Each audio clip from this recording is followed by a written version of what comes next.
नमस्कार, आप देख रहे हैं द राइट न्यूज और मैं हूं हिमाग्नि मोजा और मैं फिर से आपके सामने प्रस्तुत हूं इजराइल हमास की लेटेस्ट अपडेट के साथ। मगर इससे पहले कि हम आगे बढ़े, जल्दी से कीजिए हमारा चैनल सब्सक्राइब ताकि इस युद्ध की अपडेट्स के साथ आप अपडेटेड रह सके। हम सब जानते हैं इस युद्ध को आज 40 दिन से भी ज्यादा हो चुके हैं और इसी बीच इजरायली सेना की एक बड़ी कार्रवाई सामने आई है। जी हां दर्शकों, गाजा के सिटी सेंटर और गाजा के सबसे बड़े अस्पताल अल शिफा पर उन्होंने कब्जा कर लिया है। वो इस अस्पताल में दाखिल हो चुके हैं। मगर इन इजरायली सेना का दाखिल होना इतना इजी नहीं था, इतना सरल नहीं था। उन्हें इससे पहले हमास के लड़ाकुओं से घमासान युद्ध करना पड़ा, उनके साथ मुठभेड़ करनी पड़ी और इसी मुठभेड़ में हमास के 5 लड़ाकुओं की मौत भी हो गई। वहीं इजरायली सेना जो है वो लगातार ये दावा कर रही है कि इस अस्पताल के नीचे हमास ने अपना कमांडिंग सेंटर बनाया है जहां से वो सब कंट्रोल करती है। और ये दावा जो है ये बिल्कुल सही साबित हुआ। हथियार रखे हुए हैं, बंधकों को रखने के कुछ सबूत भी मिले हैं।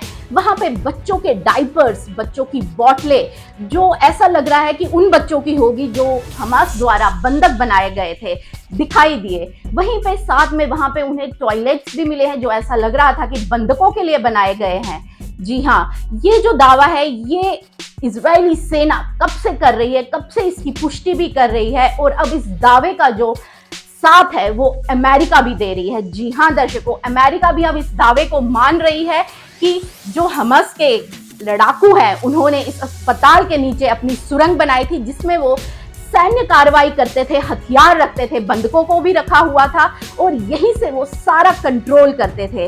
अब ऐसा लग रहा है कि ये जो कार्रवाई है, इजरायली सेना की कार्रवाई, ये कुछ रंग दिखा रही है। वो जो है उसके साथ साथ हमास के भी अब जो लड़ाकू है उनकी भी पोल खुलती हुई नजर आ रही है, क्योंकि उनका ये भी दावा है कि इसीलिए उन्होंने अस्पताल के नीचे ये सुरंगें बनाई थी ताकि वो अपनी सैन्य कार्रवाई आराम से कर सके और उसके साथ साथ वहां के नागरिकों को, कर्मचारियों को और मरीजों को अपनी डाल बना सके।